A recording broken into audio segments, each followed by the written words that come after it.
Is that really how you feel? Yeah, that's right. Honestly, I couldn't care less about the kids. Why did we even have so many kids? They were unnecessary.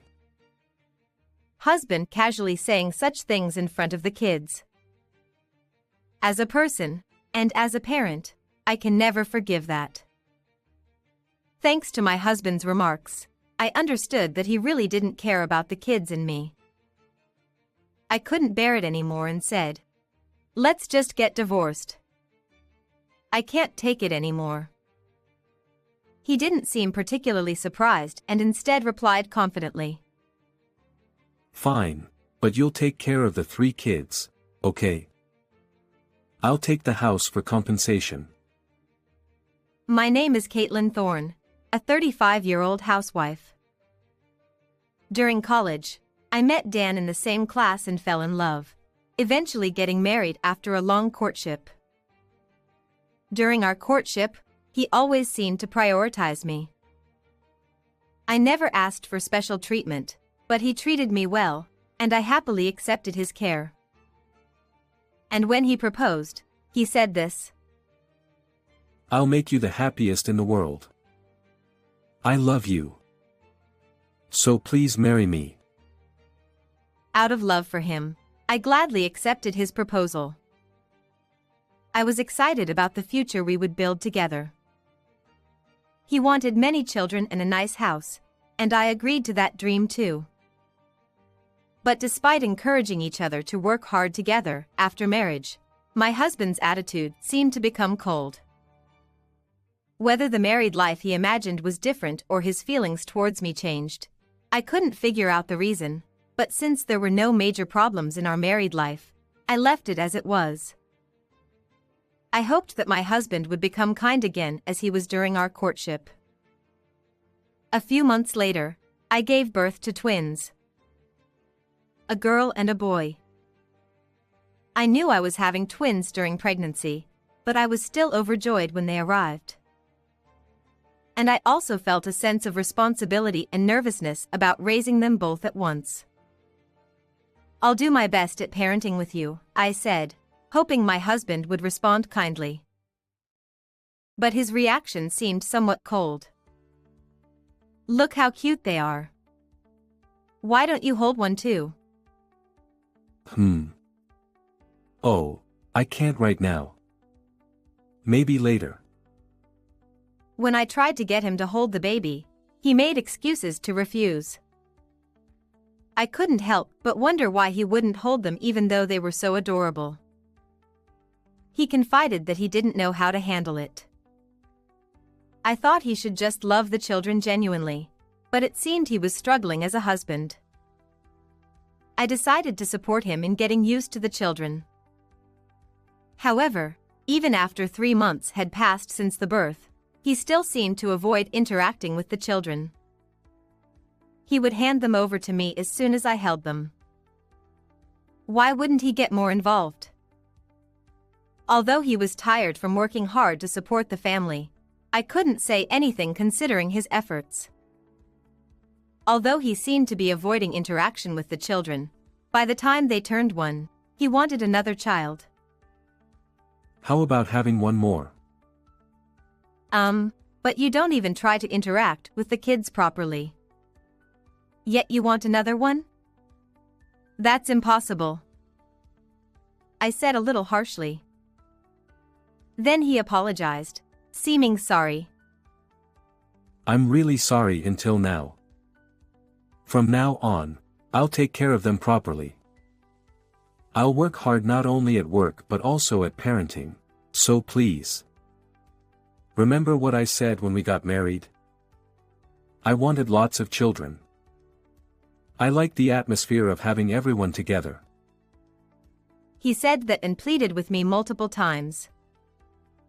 Eventually, I gave in and agreed to have another child. But I also warned him. If you put it that way, there's no choice, but when children are born, it's important to responsibly raise their lives, right? I understand, of course. If you understand, Then that's fine. Seeing his attitude, I decided to have the child. And smoothly, I became pregnant and had a third child. When I told my husband that I was pregnant, he was very happy. What? Really? I'm so happy it happened so quickly. Thank you. I'll work even harder. Seeing him say that with shining eyes, I felt relieved. And then, a few months later, I safely gave birth to a baby.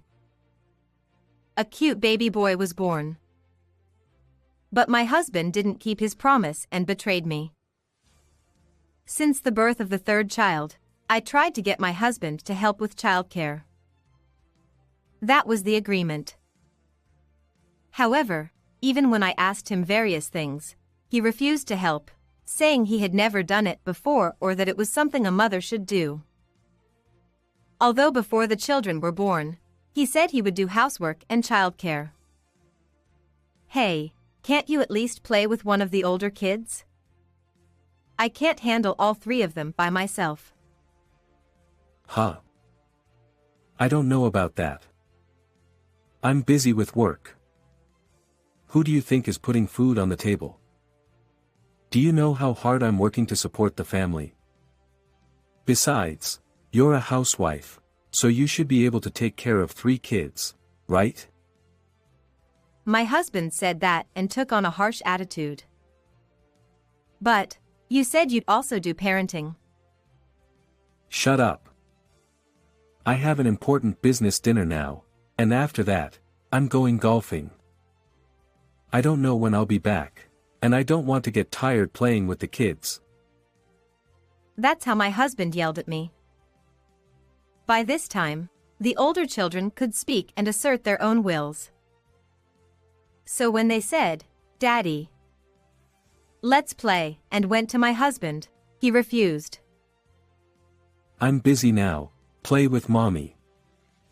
Hey Caitlin, do something about them.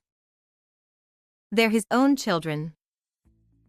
Why doesn't he play with them when he was the one who said he wanted a lot of children? I couldn't understand my husband's words and actions. Instead of trying to raise the children, my husband avoided them. Perhaps because of his continued oppressive attitude, the children had stopped getting close to him. And my husband was doing one more thing that was unbearable.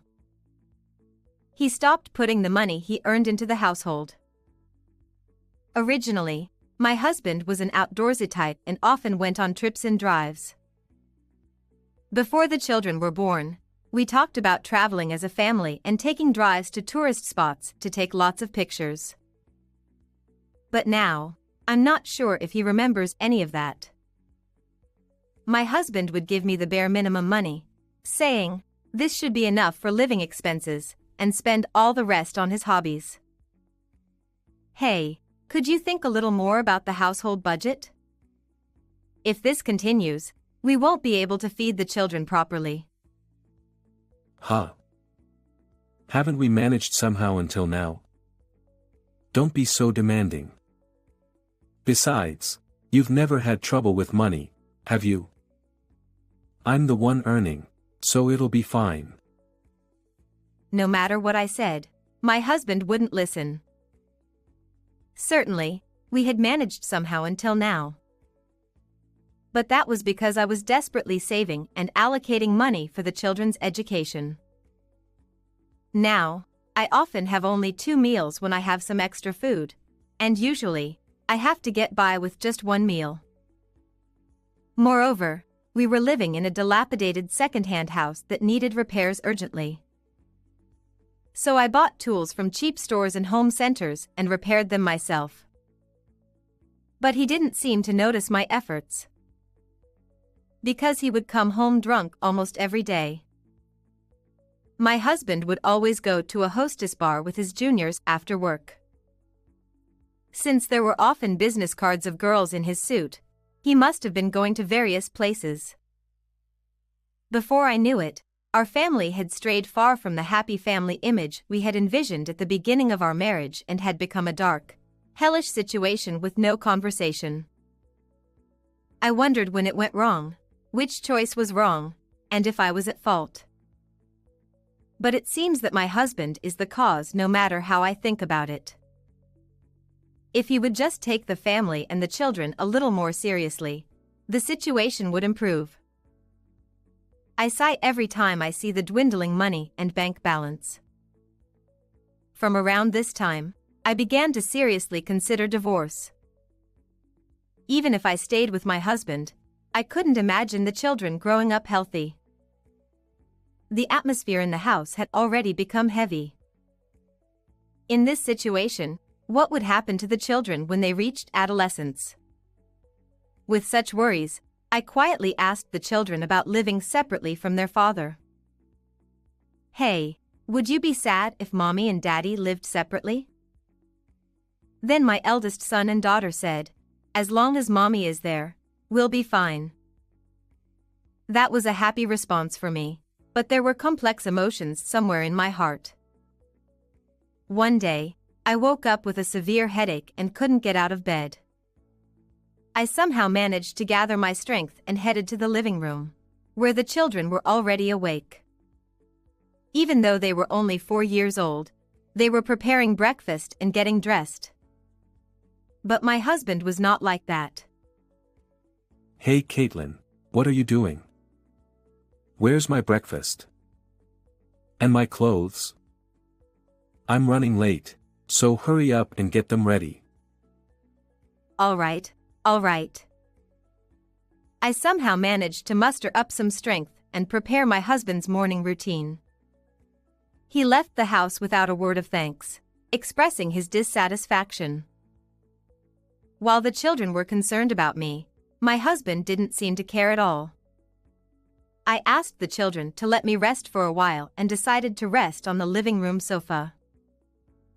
Since it was a holiday for the kindergarten that day, the children were also at home. I thought I would feel better with a little rest, but before I knew it, I had fallen asleep. Hey! Wake up! I woke up to my husband's voice. He was clearly angry. What's going on? When I came back, dinner wasn't prepared, the breakfast dishes were still there, and the house was a mess. What have you been doing all this time? You're supposed to be a housewife, so do your housework properly. He yelled at me with force. At that moment, I felt something inside me snap. Do you have the right to say that to me? I appreciate that you're working, but isn't it strange to say such things when the family is going through a hard time?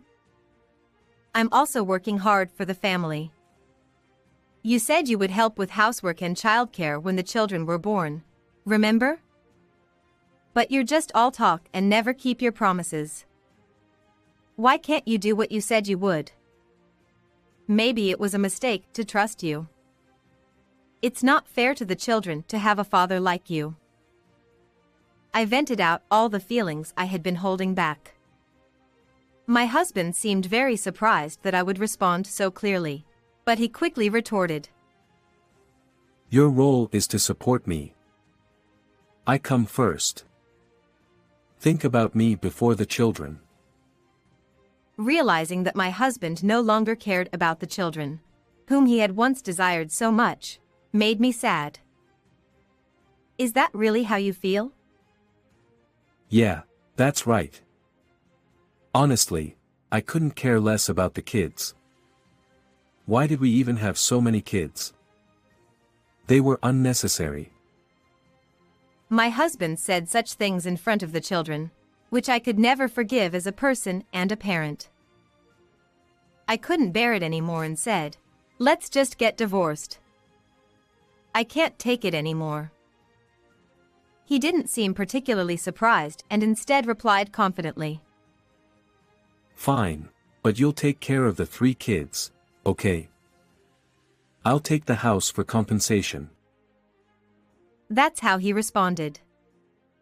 I would have laughed if compensation was something I wanted.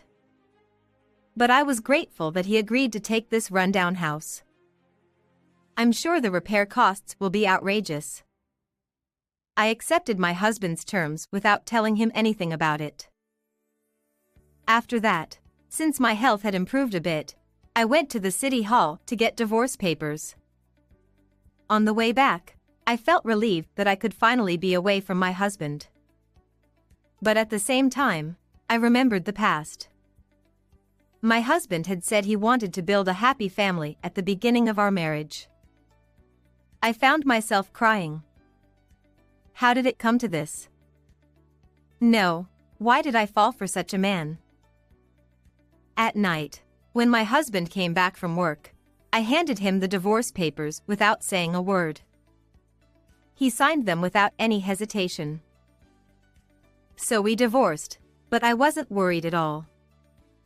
Because I had been preparing for this for a long time. I had consulted with my sister Hazel about my thoughts on divorce beforehand. My sister had started her own business, and it had been over 5 years since she started her company. It wasn't a big company, but it was profitable. And I was able to use my existing qualifications, so I was entrusted with accounting work after the divorce. Since deciding to divorce, I have been helping out at my sister's company as a volunteer. This was to make sure I could work as a full-time employee right after the divorce. And now that I was divorced from my husband, I was hired by my sister's company and started working. As for housing, I decided to stay at my sister's house for the time being to find a suitable and affordable place. My sister's house was quite large, so it was no problem for me and the 3 children to stay there. Besides, the children were very fond of my sister, so it was a very good environment to take our time to find a new home. About a month later, my husband suddenly contacted me. At first, I ignored his calls, but they were so persistent that I had to answer. Hello? What do you want? What's going on with this house? It's leaking. The paint is peeling off everywhere. It's falling apart. Well, considering we bought a pretty old second-hand house, wasn't that to be expected? But it was in decent condition before. Why is it suddenly falling apart like this? You may not have noticed, but I was regularly cleaning the interior. But for the exterior, we need to hire a contractor. I even talked to you about it, but you dismissed it as a waste of money, remember? It's all your responsibility. That's. How much will it cost to fix all of this? I don't know. Well, buying a new house might be a better option in terms of cost. But can you afford it? After all, you have to pay child support for 3 kids. It might be tough for you to afford a new house. He didn't have anything else to say, and I hung up the phone. Then I blocked his number. After that, I heard that my husband tried to give up the house for free and move back to his parents' house, but he had already told my parents-in-law everything about this situation. Since my parents-in-law were on my side, they apparently turned him away. In the end, my husband ended up living in a cheap rental apartment, spending most of his salary on child support and leading a life where he couldn't afford to go drinking or to hostess bars, feeling the pain every day. On the other hand, I worked hard at my sister's company and supported my children. I was able to move to a reasonably priced and comfortable apartment, and I worked hard as a single mother. My children are my precious treasures, and just seeing their smiles gives me the strength to keep going no matter what.